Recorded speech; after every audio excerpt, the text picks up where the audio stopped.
Hello guys and welcome back to CocoKitties, and today I'm going to be showing you how to make an Oreo cake.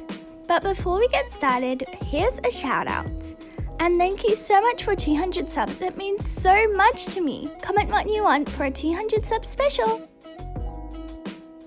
To get started, you'll need about 2 cups of flour, 3/4 of a cup of cocoa, 2 eggs, some vanilla essence, 1.5 teaspoons of baking powder, 1.5 teaspoons of bicarb soda, about 1 cup of sugar, 1 cup of milk, and 1/2 cup of oil. First, we're going to grease the pans. We're going to add in all the dry ingredients, so the flour, the cocoa powder, the bicarb soda, the baking powder, and of course the sugar. Now I'm just going to sift it all together. Now I'm just going to mix it all together and get all of those dry ingredients really well incorporated. Now adding in the wet ingredients of the eggs,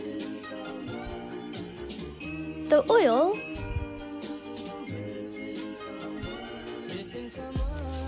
the milk, and now I'm just going to whisk them all together and just breaking the egg yolk and whisking it, and it's going to turn into a really nice and sort of thick mixture. And instead of vanilla essence, I decided to add in a little red food coloring to bring out that chocolate flavor a little bit more and make it look a bit better. And finally, don't forget to add in that hot water.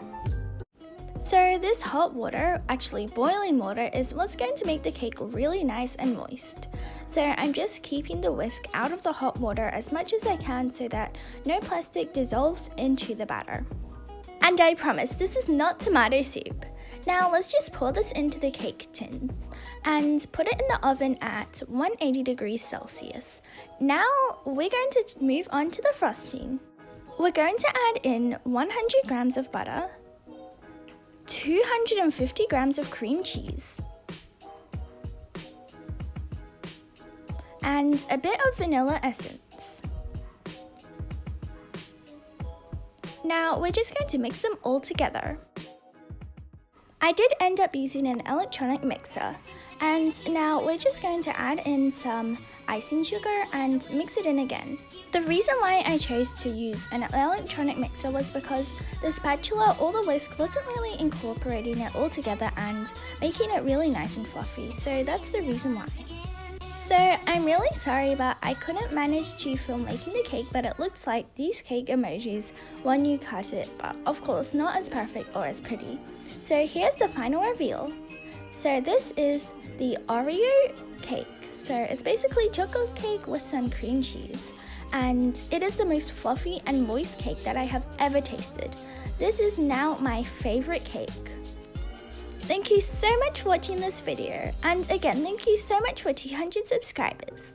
And in this video I made something a bit different, so comment down below if you can spot it.